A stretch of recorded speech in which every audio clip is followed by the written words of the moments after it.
Hello friends, संस्कार के YouTube channel पर आप सभी का स्वागत है। हम अगली क्लास स्टार्ट कर रहे हैं जो एमएस वर्ड की हमने स्टार्ट कर रखी थी। अब तक हमने एमएस वर्ड से रिलेटेड कुछ प्रश्नों के बारे में जान लिया था। पीछे जो प्रश्न आने वाले हैं वो चीज़ें हमने की पढ़ ली थी। हम उसी हिस्से को आगे बढ़ाते हुए एमएस वर्ड के बाकी के जितने भी ऑप्शंस बचे हुए हैं वो हम आगे करते हैं। साथ में जो बच्चे नए जुड़ रहे हैं वो चैनल को सब्सक्राइब तथा बेल आइकन को ज़रूर दबा दें ताकि आने वाले वीडियो की आपको नोटिफिकेशन मिल सके। तो चलो स्टार्ट करते हैं आज की क्लास। हमने जो पिछली क्लास छोड़ी थी वो टेबल के ऑप्शंस में छोड़ी थी। टेबल के अंदर जब हम टेबल को ओपन करते हैं तो वहाँ पर हमें कुछ ऑप्शंस मिलते हैं, जिसमें हमने इंसर्ट टेबल को पढ़ा था, ड्रॉ टेबल को पढ़ा था, कन्वर्ट टेक्स्ट टू टेबल के ऑप्शंस को हमने क्लियर किया था। अब उसी के अगला जो ऑप्शन आता है वो हमारा आता है एक्सेल स्प्रेडशीट का। अगला जो ऑप्शन हमें मिलता है टेबल में वो मिलता है एक्सेल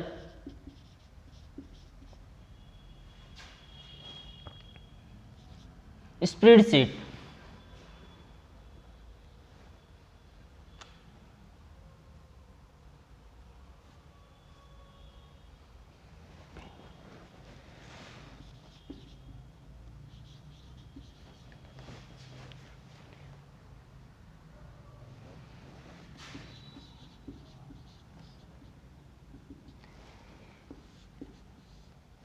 अगला जो हमारा ऑप्शन आता है वो आता है एक्सेल स्प्रेडशीट। एक्सेल स्प्रेडशीट का एक सीधा सा तरीका है, एक सीधा सा उपयोग है। इसका उपयोग किसमें किया जाता है?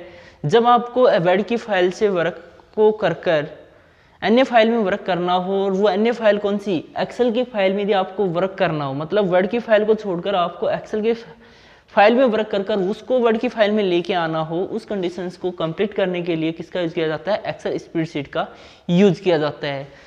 तो इसका प्रयोग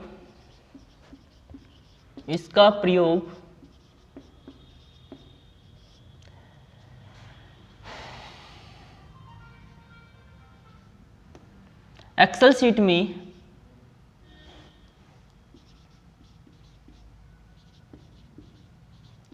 में वर्क कर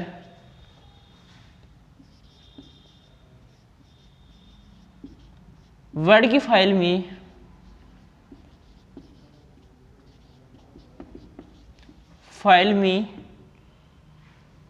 इंसर्ट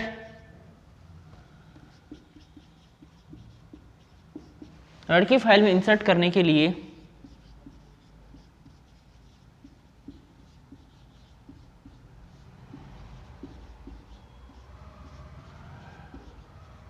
करते हैं। एक्सेल स्प्रेडशीट का प्रयोग क्या है? एक्सेल शीट में वर्क को कर वर्ड की फाइल में इंसर्ट करने के लिए आप इसका यूज कर सकते हो। और इम्पोर्टेंट ऑप्शन है, ये भी एग्जाम में पूछा जा सकता है। पर्सन्स ये आ सकता है कि एक्सेल शीट में वर्क को कर वर्ड की फाइल में लाने के लिए किस ऑप्शंस का प्रयोग किया जाता है? तो ये ऑप्शंस दो प्रकार के हो सकते हैं वर्ड के अंदर। एक तो ऑप्शन आता है ऑब्जेक्ट का। जब हम इंसर्ट टैब के आगे के ऑप्शंस पढ़ेंगे तो उनमें हमारा एक ऑप्शन आएगा ऑब्जेक्ट का। उसके जरिए भी हम एक्सेल शीट में वर्क कर वर्ड की फाइल में लेके आ सकते हैं। और यदि हमें ऑप्शंस में दिया गया हो एक्सेल स्प्रेडशीट तो हम इस ऑप्शन से भी क्या कर सकते हैं? एक्सेल शीट में करके वर्क को कर वर्ड की फाइल में लेके आ सकते हैं। तो दोनों ऑप्शंस मिल सकते हैं, ऑब्जेक्ट भी मिल सकता है और एक्सेल स्प्रेडशीट भी मिल सकता है। तो ऑप्शंस को ध्यान में रखना है। यदि आपको एक्सेल स्प्रेडशीट नहीं दे रखा है तो तब तो आपको ऑब्जेक्ट करके आना है, और यदि आपको एक्सेल स्प्रेडशीट दे रखा है ऑप्शंस में तब आपको ये ऑप्शंस करके आना है, क्योंकि दोनों का कार्य सेम है। ऑब्जेक्ट के जरिए भी आप एक्सेल या वर्ड या पावर पॉइंट की फाइल में काम कर सकते हो, और एक्सेल स्प्रेडशीट है इससे खाली क्या कर सकते हो? आप एक्सेल की शीट में वर्क को कर वर्ड की फाइल में लेके आ सकते हो। तो ये ऑप्शन हमारा आगे आएगा ऑब्जेक्ट का, जब हम इंसर्ट मेन्यू को आगे पढ़ेंगे। लेकिन हम टेबल के ऑप्शंस कर रहे हैं तो टेबल के अंदर ऑप्शंस आता है हमारा एक्सेल स्प्रेडशीट का। इसका प्रयोग एक्सेल शीट में वर्क को कर वर्ड की फाइल में लाने के लिए आप इसका यूज कर सकते हो। उसके बाद में हमारा जो अगला ऑप्शन आता है वो आता है क्यूब टेबल का।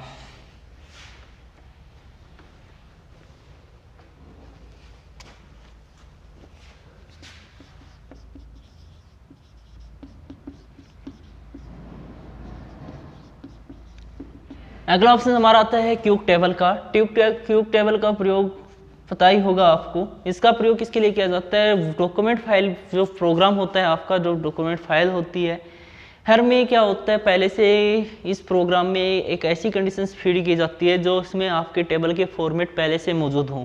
कुछ फॉर्मेट टेबल के आपको पहले से मिलते हैं, तो उनको फाइल में काम में लेने के लिए आप इसका यूज़ कर सकते हो। साथ में आपके जितने भी फॉर्मेट आप बनाते हो टेबल के, वो वहाँ पर आप क्या कर सकते हो, ऐड कर सकते हो, ताकि आप आगे वाले टाइम में उनका यूज कर सको। तो इसका जो प्रयोग है वो है प्रोग्राम में, वर्ड प्रोग्राम में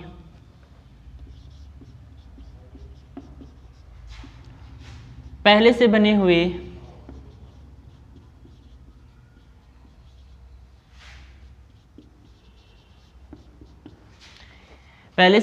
टेबल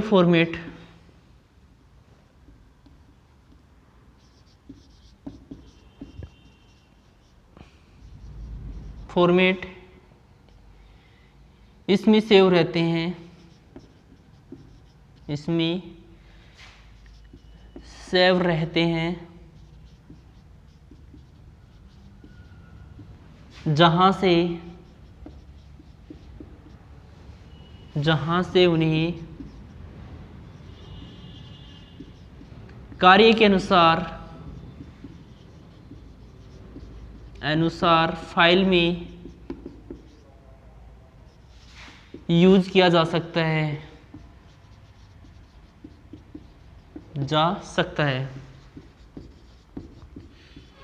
तो प्रोग्राम में पहले से बने हुए जो टेबल फॉर्मेट है वो इसमें सेव रहते हैं, जहाँ से उन्हें कार्य के अनुसार हम फाइल में यूज कर सकते हैं, जा सकता है। साथ में इसी ऑप्शन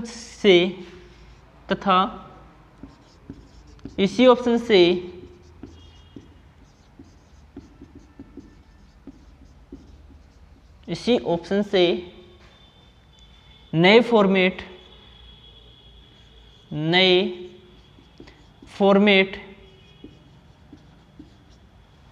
सेव किए जा सकते हैं।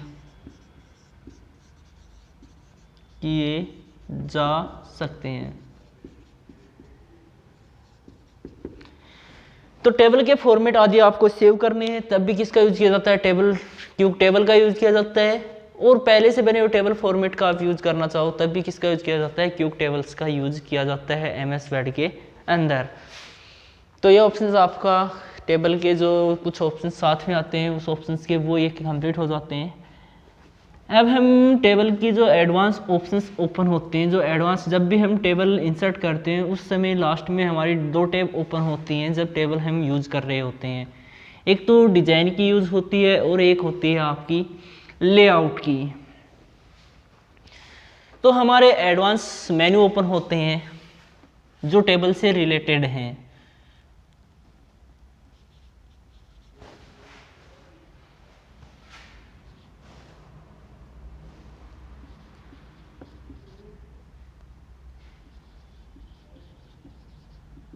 हमारे एडवांस मेन्यू ओपन होते हैं जिसमें जो सबसे पहला जो मेन्यू आता है हमारा वो आता है डिज़ाइन।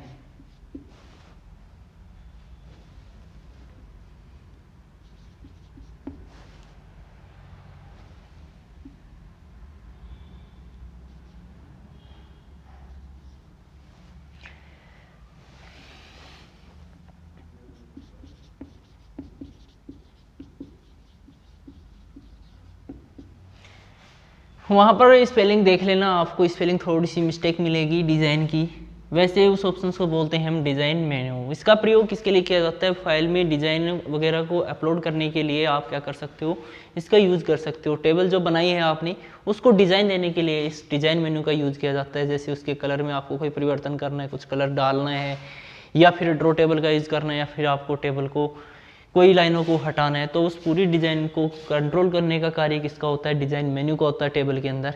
बाकी इसमें से कोई पर्सन हमारा पूछा नहीं जाता है। पर्सन हमारा जो पूछा जाता है वो लेआउट मेन्यू से पूछा जाता है। तो दूसरा जो मेन्यू आता है हमारा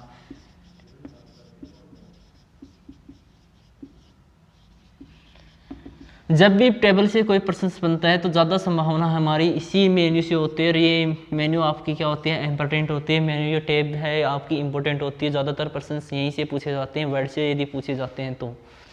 लेआउट के अंदर टेबल से संबंधित ऑप्शंस होते हैं, जैसे 2 या 2 से अधिक सेलों को जोड़कर एक सेल का निर्माण करने के लिए किस ऑप्शंस का प्रयोग किया जाता है, या फिर आपको ये पूछ सकता है कि मर्ज सेल का यूज क्या है, या फिर सेल को 2 भागों में विभाजित करने के लिए आप किस ऑप्शंस का यूज कर सकते हो, या फिर टेबल को 2 हिस्सों में तोड़ने के लिए किस ऑप्शंस का यूज किया जाता है। तो ऐसे कई पर्सन्स हैं जो इस मेन्यू से बनते हैं, हमारे लेआउट मेन्यू से बनते हैं।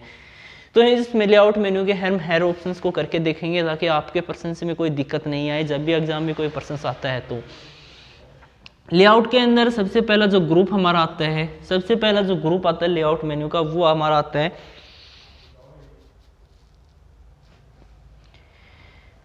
Table group.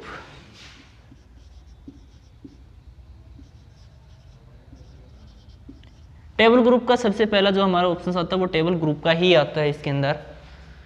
और टेबल ग्रुप का जो फर्स्ट ऑप्शन आता है वो हमारा आता है सिलेक्ट का।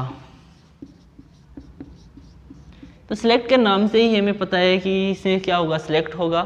और क्या किसके लिए यूज कर सकते हो आप इस ऑप्शन का प्रयोग, इसका प्रयोग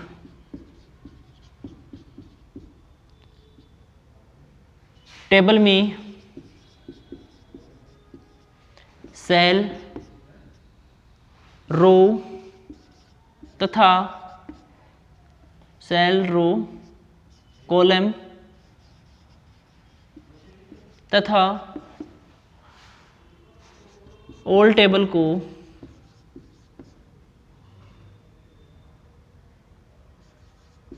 को सिलेक्ट करने के लिए करते हैं।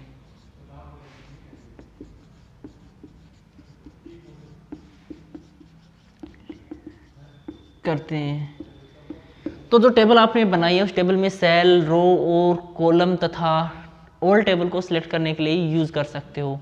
यहाँ पर रो होती है, जब आप लेफ्ट से राइट में जाते हो, राइट से लेफ्ट में जो लाइनिंग होती है, जैसे ये क्या एक रो होती है,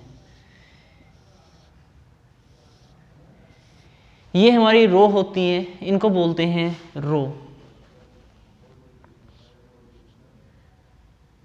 इस भाग का जो भाग है ये हमारा किसका आता है, रो का भाग आता है। और ये होते हैं हमारे कॉलम। जब हम ऊपर से नीचे की ओर आते हैं टेबल में तो ये हिस्सा हमारा आता है कॉलम का।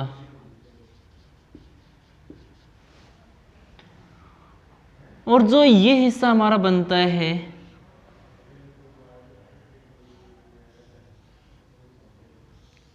इसको बोलते हैं सेल। मतलब रो तथा कॉलम का कटान जो बिंदु होता है उसको हमेशा सेल बोलते हैं। एग्जाम में कई बार प्रश्न आ जाता है कि सेल क्या होता है, तो रो तथा कॉलम का जो कटान बिंदु होता है उसको बोलते हैं सेल। तो सेल से संबंधित प्रश्न हमारा आ सकता है। तो सेल किसे कहते हैं, रो तथा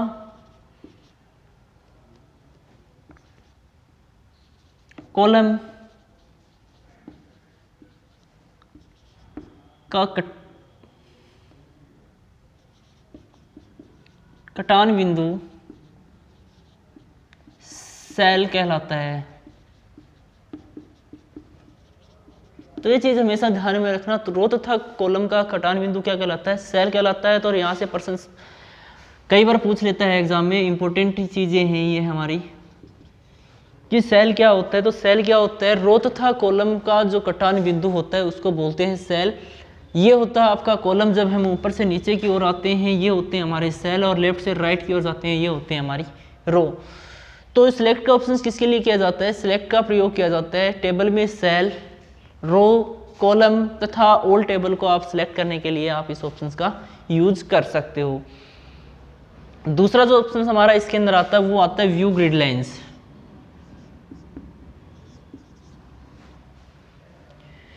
view grid line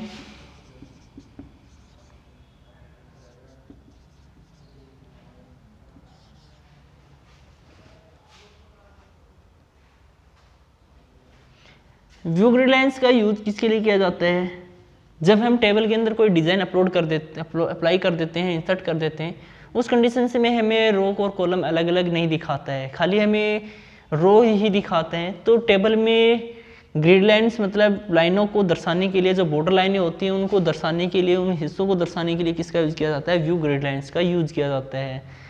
table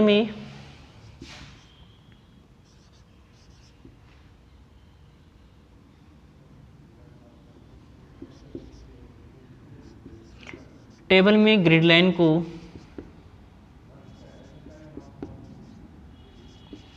show करने के लिए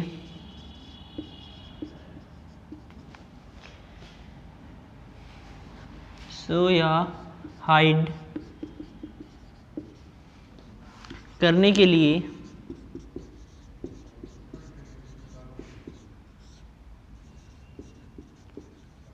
इसका प्रयोग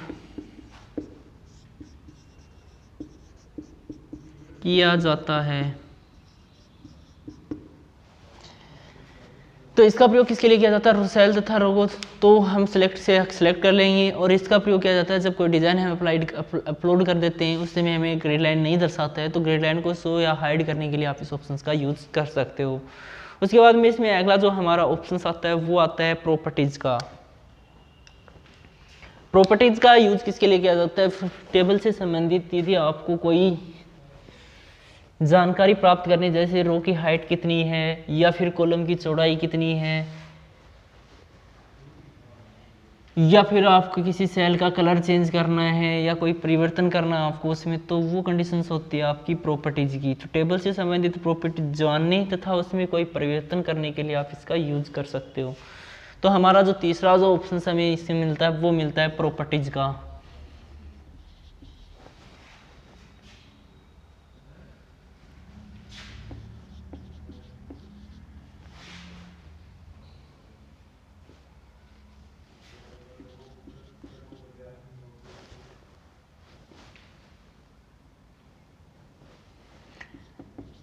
अगला जो हमारा ऑप्शन आता है वो प्रॉपर्टीज का आता है। तो इसका यूज क्या है? बनाई गई टेबल में बनाई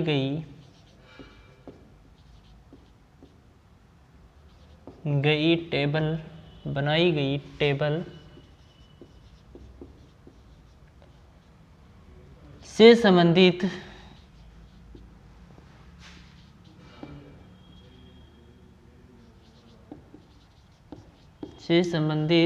जानकारी प्राप्त करने तथा उसमें परिवर्तन करने के लिए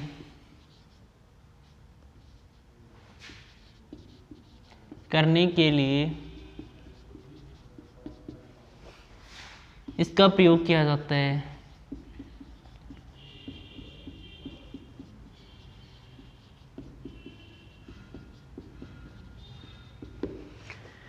तो बनाई गई टेबल से संबंधित कोई जानकारी आपको प्राप्त करनी है, उसमें कोई परिवर्तन करना है, तो उसके लिए हम प्रॉपर्टीज का यूज कर सकते हैं। अब टेबल से संबंधित जानकारी कौन सी होती है? जैसे हमें रो की हाइट जाननी है कि जो रो है इसकी हाइट कितनी है, या फिर आपका जो कॉलम होता है तो कॉलम की चौड़ाई क्या है, या फिर इनमें आपको कोई इनको बढ़ाना है, ग्रो करना है, तो वो चीज़ें आपकी कहाँ पर होती हैं? वो हमारी चीज़ें होती हैं प्रॉपर्टीज़ में। तो रो की हाइट को बढ़ाने या घटाने के लिए भी आप इसका यूज कर सकते हो, या फिर इनसे संबंधित यदि आपको कोई जानकारी हासिल करना हो तो उस कंडीशन में भी हम इसका यूज कर सकते हैं। साथ में यदि अभी मार्जिन वगैरह भी सेट करनी होती है तो भी हम कहाँ से कर सकते हैं? प्रॉपर्टीज से कर सकते हैं।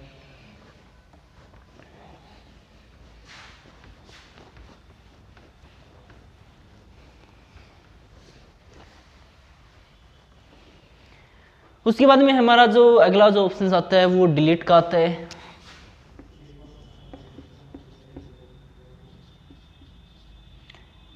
डिलीट के नाम से स्पेस है यदि आपको टेबल में कुछ चीज़ों को हटाना हो, मतलब जैसे सेल को हटाना है या रो को हटाना है या टेबल को हटाना है, तो उनको सिलेक्ट हटाने के लिए आप इसको यूज कर सकते हो। तो टेबल में सिलेक्ट इसका प्रयोग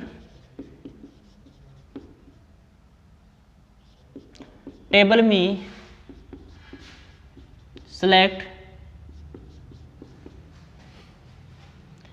सेल, रो, कॉलम तथा ऑल टेबल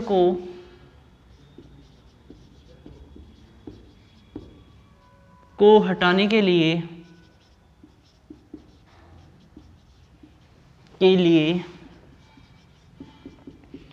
इसका प्रयोग किया जाता है। इसका प्रयोग किया जाता है।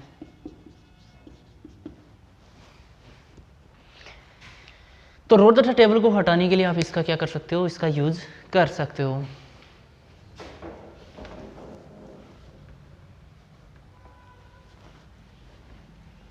उसके बाद में इसके अंदर जो अगला ग्रुप आता है वो हमारा आता है row and column group. Row and column group का प्रयोग किसके लिए किया जाता है, जैसे हमें रो की संख्या बढ़ानी है या फिर कॉलम की संख्या हमें टेबल में बढ़ानी है, तो उस कंडीशन में रो एंड कॉलम ग्रुप का प्रयोग किया जाता है। तो यहाँ से प्रश्न नहीं पूछा जाता है, तो इसलिए हम इस ग्रुप को नहीं पढ़ेंगे। बाकी बता देता हूँ, जैसे हमें रो की संख्या नीचे बढ़ानी है या ऊपर बढ़ानी है, जो कर्सर की पोजीशंस होती है वहाँ से आप ऊपर की ओर या नीचे की ओर रो की संख्या को क्या कर सकते हो, बढ़ा सकते हो, या फिर कर्सर की पोजीशंस के लेफ्ट तथा राइट में आप कॉलम की संख्या को क्या कर सकते हो, ग्रो कर सकते हो, बढ़ा सकते हो। तो उनकी नंबर के हिसाब से उनकी संख्या बढ़ाने के लिए किसका यूज किया जाता है, रो एंड कॉलम ग्रुप का यूज किया जाता है। तो उसमें इतनी पढ़ने की आवश्यकता नहीं पड़ती है, हमें कोई वहाँ से कोई पर्सन हमारा नहीं बनता है। लेकिन उसके बाद में जो अगला ग्रुप हमारा आता है रो एंड कॉलम ग्रुप के बाद में जो मर्ज ग्रुप मर्ज का आता है, मर्ज ग्रुप आता है।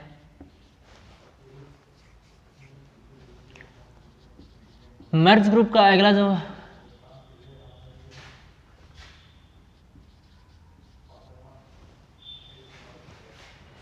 ग्रुप आता है हमारा मर्ज ग्रुप। मर्ज ग्रुप में से प्रश्न पूछा जाता है, तीन ऑप्शंस आते हैं इसके अंदर, तीनों के तीनों ऑप्शंस हमारे इंपॉर्टेंट हैं।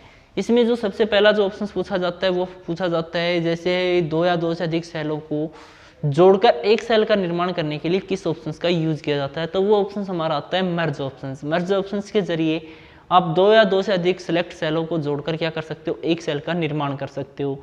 या फिर आपको पूछ सकता है कि मर्ज सेल का प्रयोग क्या है। मर्ज सेल का प्रयोग क्या है, तो आपको पता है दो या दो से अधिक सेलों को जोड़कर एक सेल का निर्माण करने के लिए, या मल्टीपल सेलों को जोड़कर एक सेल का निर्माण करने के लिए किसका यूज किया जाता है, मर्ज सेल का ही यूज किया जाता है। उसके बाद में इसके अंदर दूसरा ऑप्शन हमारा आता है स्लिप टेबल या स्लिप सेल। दोनों ऑप्शंस मिलेंगे आपको, स्लिप सेल भी मिलेगा और स्लिप टेबल भी मिलेगा। यदि सेल को आपको अन्य भागों टुकड़ों में विभाजित करना है तब हमें किसका यूज कर सकते हैं, स्लिप सेल का यूज कर सकते हैं, या फिर टेबल को हमें दो भागों में विभाजित करना है, उस कंडीशन में स्लिप टेबल का यूज कर सकते हैं। तो इसके अंदर जो सबसे पहला जो हमारा ऑप्शन आता है वो आता है मर्ज सेल का। मर्ज सेल का यूज क्या है, मतलब हमारी जैसे मान लो हमारे पास कोई टेबल है,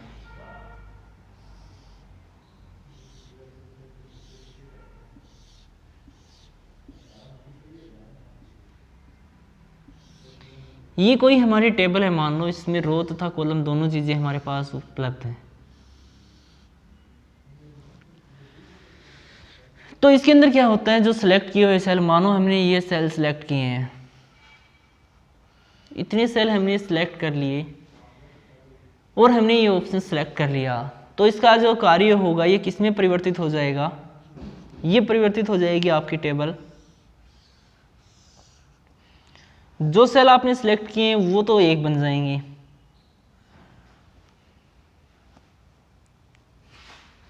और बाकी जैसे हैं आपके सेल वैसे के वैसे रहेंगे, उनमें आगे के कोई भी परिवर्तन आपको नहीं मिलेगा।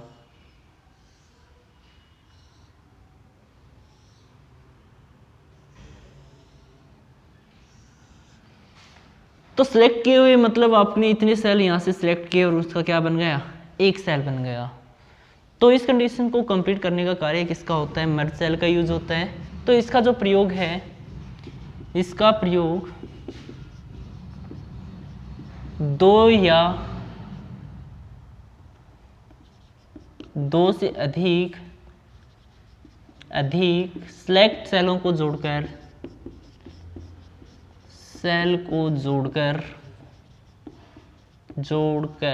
एक सेल का निर्माण करने के लिए करने के लिए करते हैं। तो दो या दो से अधिक सेलों को जोड़कर एक सेल का निर्माण करने के लिए आप इस ऑप्शन का यूज कर सकते हो, मर्ज सेल का। या फिर आपको प्रश्न पूछ सकता है कि मर्ज सेल क्या है, तो मर्ज सेल क्या है, दो या दो से अधिक सेलों को जोड़कर एक सेल का निर्माण करने के लिए, या मल्टी लेवल सेलों को जोड़कर एक सेल का निर्माण करने के लिए आप इस ऑप्शन का यूज कर सकते हो। तो इंपॉर्टेंट ऑप्शन हैं, यहाँ से प्रश्न हमारे बनने की पूरी संभावना है कि आपको एक परसेंट यहाँ से मिल जाएगा। यहाँ पर दूसरा जो ऑप्शन आता है हमारा वो आता है स्लिप टेबल का।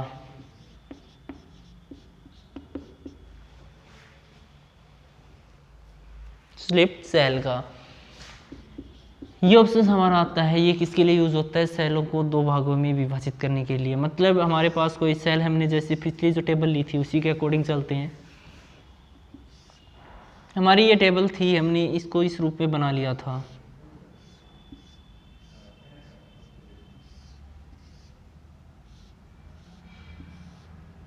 इस रूप में हमने इसको चेंज कर लिया था, लेकिन हमें करना क्या था, इस सेल को और भागों में विभाजित करना है।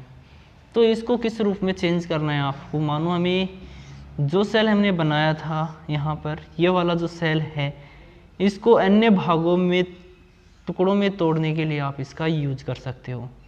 टेबल हमारी जैसी वैसी की वैसी रहेगी, उसमें कोई परिवर्तन नहीं होगा, खाली सेल क्या हो जाएगा आपका अलग अलग भागों में आपका विभाजित हो जाएगा।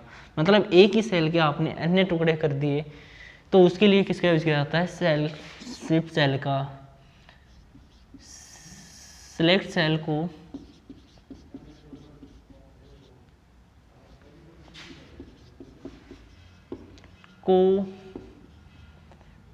विभाजित करने के लिए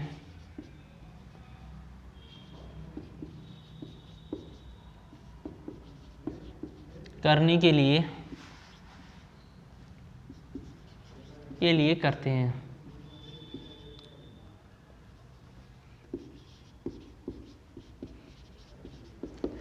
तो यह आपका स्लिप सेल का, और सिलेक्ट सेल को अन्य भागों में विभाजित करने के लिए आप इसका यूज कर सकते हो।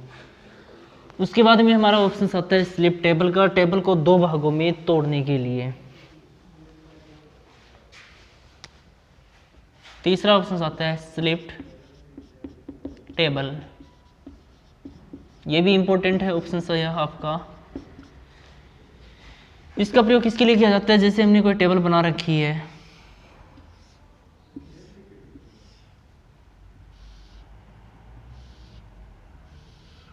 इसमें हमारे पास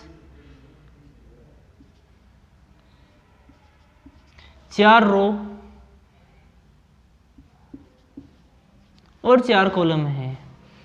तो इसको मानो हम यहाँ पर काम कर रहे हैं और इसी स्थान से हमें इस टेबल के क्या करने हैं, 2 हिस्से करने हैं। तो ऊपर का हिस्सा हमारा अलग हो जाएगा और नीचे का हिस्सा हमारा अलग हो जाएगा। तो ये टेबल हमारी इस रूप में आ जाएगी।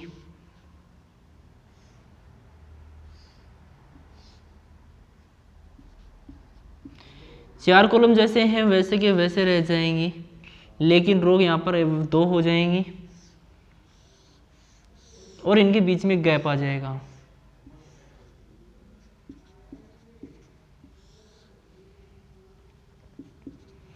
तो ये टेबल हमारी क्या हो जाएगी, इस रूप में क्या हो जाएंगी, टूट जाएंगी।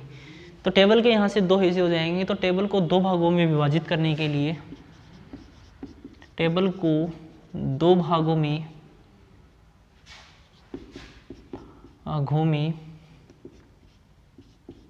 विभाजित करने के लिए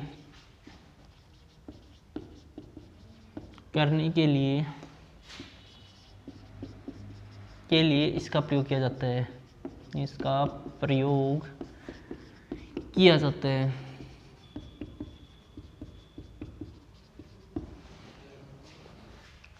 तो ये हमारी आज की क्लास के लिए इतना काफ़ी है। यहाँ पर हमने टेबल से संबंधित जो एडवांस ऑप्शन हमारे होते हैं उनके बारे में हमने यहाँ पर चर्चा की है। यहाँ से प्रश्न बनते हैं, बिल्कुल सही। आपका इम्पोर्टेंट हिस्सा है, मर्ज ग्रुप है, ये इम्पोर्टेंट है। तीनों ऑप्शंस हैं, तीनों में से एक प्रश्न जरूर आता है हर एग्जाम में लगभग। चाहे तो आपको टेबल को 2 हिस्सों में तोड़वा लेता है वो, या फिर सेल को 2 भागों में विभाजित करवा लेता है, या फिर उनको जोड़कर एक सेल का निर्माण से संबंधित यदि आपको प्रश्न पूछ सकता है तो यह प्रश्न आप आराम से कर सकते हो। आज के लिए इतना ही है, थैंक यू।